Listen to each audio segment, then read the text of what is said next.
ಯೆಶಾಯನ ಗ್ರಂಥ ಅಧ್ಯಾಯ 13. ಯೆಹೋಶುವ ಹಣ್ಣು ಮುದುಕನಾದ.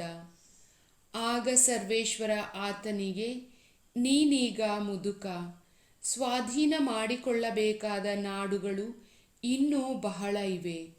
ಅವು ಯಾವುವೆಂದರೆ, ಈಜಿಪ್ಟಿನ ಆಚೆ ಇರುವ ಶೀಹೋರ್ ನದಿಯಿಂದ ಕಾನಾನ್ಯರಿಗೆ ಸೇರಿದ ಉತ್ತರ ಮೇರೆಯಾದ ಎಕ್ರೋನಿನವರೆಗಿರುವ ಗಾಜಾ, ಅಷ್ಟೋತ್, ಅಷ್ಟೆಲೋನ್, ಗತೂರ್, ಎಕ್ರೋನ್ ಎಂಬ ನಗರಗಳ 5 ಮಂದಿ ಫಿಲಿಸ್ಟಿಯರ ಪ್ರಭುಗಳ ಸ್ವಾಧೀನದಲ್ಲಿದ್ದಂತಹ ಫಿಲಿಸ್ಟಿಯ ಪ್ರಾಂತ್ಯ, ಗೇಷೂನ್ಯರ ನಾಡು, ದಕ್ಷಿಣದಲ್ಲಿದ್ದ ಅವ್ವಿಯರ ನಾಡು, ಸಿದೋನ್ಯರಿಗೆ ಸೇರಿದ ಮೇಯಾರದಿಂದ ಅಮೋರಿಯರ ಮೇರೆಯಾದ ಅಫೇಕದವರೆಗಿರುವ ಕಾನಾನ್ಯರ ನಾಡು, ಗೆಬಾಲ್ಯರ ಸೀಮೆ, ಹೆರ್ಮೋನ್ ಬೆಟ್ಟದ ತಪ್ಪಲಿನಲ್ಲಿರುವ ಬಾಲ್ಗಾದದಿಂದ ಹಾಮಾತಿನ ಹಾದಿಯವರೆಗಿರುವ ಲೆಬನೋನಿನ ಪೂರ್ವ ಪ್ರದೇಶ, ಒಟ್ಟಾರೆ ಲೆಬನೋನಿನಿಂದ ಮಿಸ್ರೆಪೋತ್ಮಾಯಿಮಿನವರೆಗಿರುವ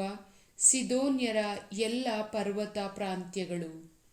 ನಾನೇ ಈ ಎಲ್ಲ ಜನಾಂಗಗಳನ್ನು ಇಸ್ರಾಯೇಲರ ಸಮ್ಮುಖದಿಂದ ಹೊರಡಿಸಿ ಬಿಡುವೆನು. ನೀನಾದರೋ ನಾನು ಮೊದಲೇ ಆಜ್ಞಾಪಿಸಿದಂತೆ ಇಸ್ರಾಯೇಲರಿಗೆ ನಾಡನ್ನು ಹಂಚಿಕೊಡುವಾಗ ಇವುಗಳನ್ನು ಕೂಡ ಸೇರಿಸಿ ನಾಡನ್ನೆಲ್ಲ 9 ಕುಲಗಳಿಗೂ ಮನಸ್ಸೆ ಕುಲದ ಅರ್ಧ ಜನರಿಗೂ ಪಾಲು ಮಾಡಿಕೊಡು ಎಂದರು.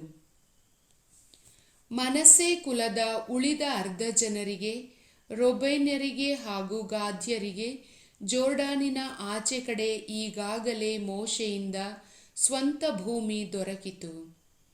ಸರ್ವೇಶ್ವರನ ದಾಸ ಮೋಶೆ ಅವರಿಗೆ ಕೊಟ್ಟ ಪ್ರಾಂತ್ಯಗಳು ಇವು: ಅರ್ನೋನ್ ಕಣಿವೆಯ ಅಂಚಿನಲ್ಲಿದ್ದ ಆರೋಯೇರ್ ನಗರ ಮತ್ತು ಅದೇ ಕಣಿವೆಯಲ್ಲಿದ್ದ ಮತ್ತೊಂದು ನಗರ, ಇವುಗಳಿಂದ ದಿಬೋನಿನವರೆಗೆ ವಿಸ್ತರಿಸಿಕೊಂಡಿದ್ದ ಮೇದಬದ ತಪ್ಪಲ ನಾಡು, ಎಷ್ಬೋನಿನಲ್ಲಿ ಆಳುತ್ತಿದ್ದ ಅಮೋರಿಯ ಅರಸ ಸಿಹೋನನಿಗೆ ಸೇರಿದ ಅಮ್ಮೋನಿಯರ ಎಲ್ಲೆಗೆ ಆಚೆ ಕಡೆ ಇದ್ದಂಥ ಎಲ್ಲ ನಗರಗಳು, ಗಿಲ್ಯಾದ್ ನಾಡು, ಗೆಷೂರ ಮತ್ತು ಮಾಕತಿಯರ ಪ್ರಾಂತ್ಯಗಳು, ಹೆರ್ಮೋನ್ ಬೆಟ್ಟದ ಮೇಲಿನ ಪ್ರದೇಶ, ಅಷ್ಟಾರೋತ್, ಎದ್ರೈ ಎಂಬ ಊರುಗಳಲ್ಲಿ ಆಳುತ್ತಿದ್ದ ರೆಫಾಯರ ವಂಶಸ್ಥನಾದ ಓಗನ ರಾಜ್ಯವಾಗಿದ್ದ ಸಲ್ಕಾ ನಗರದವರೆಗೆ ವಿಸ್ತರಿಸಿಕೊಂಡಿದ್ದ ಬಾಷಾನಿನ ಎಲ್ಲ ಪ್ರಾಂತ್ಯಗಳು.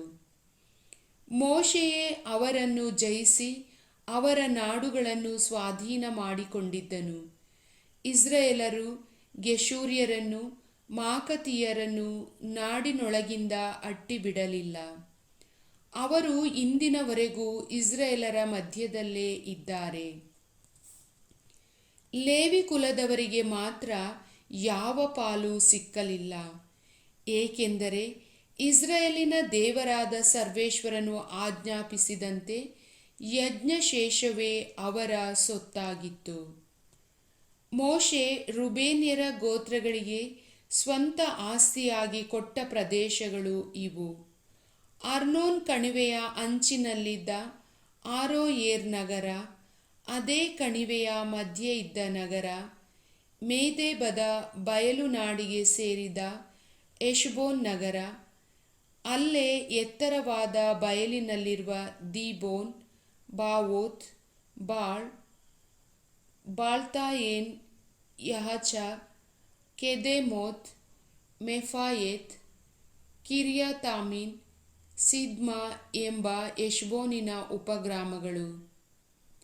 ಕಣಿವೆಯಲ್ಲಿ ಇರುವ ಗುಡ್ಡದ ಮೇಲಿನ ಚೆರೆತ್ ಶಹರ್, ಬೆತ್ಸ್ಪೆಗೋರ್ ಎಂಬ ನಗರಗಳು, ಪಿಸ್ಗದ ಬುಡದಲ್ಲಿದ್ದ ಇರುವ ಪ್ರದೇಶ, ಬೇತ್ ಯೆಷಿಮೋತ್ ನಗರ, ಒಟ್ಟಾರೆ ಮೀಶೋರ್ ಎಂಬ ಎತ್ತರವಾದ ಬಯಲಿನಲ್ಲಿದ್ದ ಎಲ್ಲ ನಗರಗಳು, ಎಷ್ಬೋನಿನಲ್ಲಿ ಆಳುತ್ತಿದ್ದ ಅಮೋರಿಯರ ಅರಸ ಸಿಹೋನನ ಸಮಸ್ತ ರಾಜ್ಯ.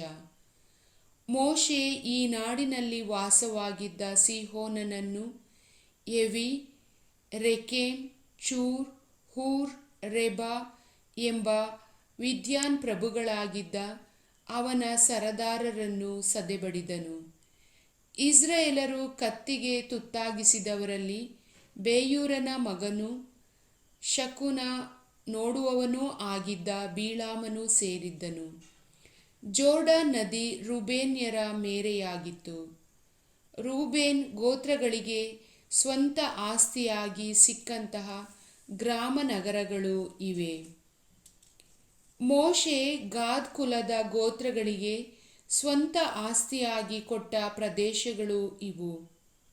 ಹೆಷ್ಬೋನಿನ ಅರಸ ಸಿಹೋನನ ರಾಜ್ಯದ ಉಳಿದ ಭಾಗಗಳಾಗಿರುವ ಯಜ್ಜೇರ್, ಗಿಲ್ಯಾದಿನ ಎಲ್ಲ ನಗರಗಳು, ರಬ್ಬಾ ಊರಿನ ಪೂರ್ವದಲ್ಲಿ ಇರುವ ಅರೋಯೇರ್ ನಗರದವರೆಗೆ ವಿಸ್ತರಿಸಿಕೊಂಡಿರುವ ಅಮ್ಮೋನಿಯರ ಅರ್ಧ ರಾಜ್ಯ, ಹೆಷ್ಬೋನಿನಿಂದ ರಾಮತ್ ಮಿಚ್ಚೆ, ಬೆಟೋನಿಮ್ ಎಂಬ ಊರುಗಳಿಗೆ ಇರುವ ಪ್ರದೇಶ, ಮಹನಯಿಮಿನಿಂದ ದೇಬೇರ್ ಪ್ರಾಂತ್ಯದವರೆಗೆ ಇರುವ ನಾಡು, ಜೋರ್ಡಾನ್ ಕಣಿವೆಯಲ್ಲಿರುವ ಬೇತ್ ಹರಾಮ್, ಬೇತ್ ನಿಮ್ರಾ, ಸುಕ್ಕೋತ್, ಚಾಫೋನ್ ಎಂಬ ನಗರಗಳು, ಕಿನ್ನೆರೆತ್ ಸರೋವರ ಮೂಲೆಯವರೆಗೆ ವಿಸ್ತರಿಸಿಕೊಂಡಿರುವ ಜೋರ್ಡಾನ್ ಪೂರ್ವ ಪ್ರದೇಶ.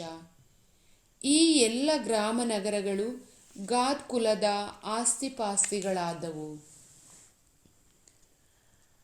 ಮಹನಯಿಮಿನ ಹಾಗೂ ಮೊದಲು ಬಾಷಾನಿನ ಅರಸ ಓಗನ ರಾಜ್ಯವಾಗಿದ್ದ ಬಾಷಾನ್ ನಾಡನ್ನು ಮನಸ್ಸೆ ಕುಲದ ಅರ್ಧ ಗೋತ್ರಗಳಿಗೆ ಮೋಶೆ ಕೊಟ್ಟನು. ಯಾಯೀರನ ಗ್ರಾಮಗಳೆನಿಸಿಕೊಳ್ಳುವ 60 ಊರುಗಳು ಇದರಲ್ಲೇ ಇವೆ. ಗಿಲ್ಯಾದಿನ ಅರ್ಧ ಭಾಗ ಓಗನ ರಾಜಧಾನಿಗಳಾಗಿದ್ದ ಬಾಷಾನಿನ ಅಷ್ಟರೋತ್ ಹಾಗೂ ಎಲ್ದೈ ಎಂಬ ನಗರಗಳು ಮನಸ್ಸೆಯ ಮಗ ಮಾಕೀರನ ಗೋತ್ರದ ಅರ್ಧ ಜನರಿಗೆ ಸಿಕ್ಕಿದವು. ಮೋಶೆ ಜೋರ್ಡಾನಿನ ಆಚೆ ಜೆರಿಕೋವಿನ ಎದುರಿನಲ್ಲಿರುವ ಮೋವಾಬ್ಯರ ಬಯಲು ಪ್ರದೇಶದಲ್ಲಿದ್ದಾಗ ಇವುಗಳನ್ನು ಅವರಿಗೆ ಸ್ವಂತ ಆಸ್ತಿಯಾಗಿ ಕೊಟ್ಟನು. ಆದರೆ ಲೇವಿಯ ಕುಲಕ್ಕೆ ಮೋಶೆ ಯಾವ ಸ್ವತ್ತನ್ನೂ ಕೊಡಲಿಲ್ಲ, ಏಕೆಂದರೆ ಇಸ್ರಾಯೇಲಿನ ದೇವರಾದ ಸರ್ವೇಶ್ವರನೇ ಅವರ ಸೊತ್ತೆಂದು ವಾಗ್ದಾನ ಮಾಡಲಾಗಿತ್ತು. ಪ್ರಭುವಿನ ವಾಕ್ಯ.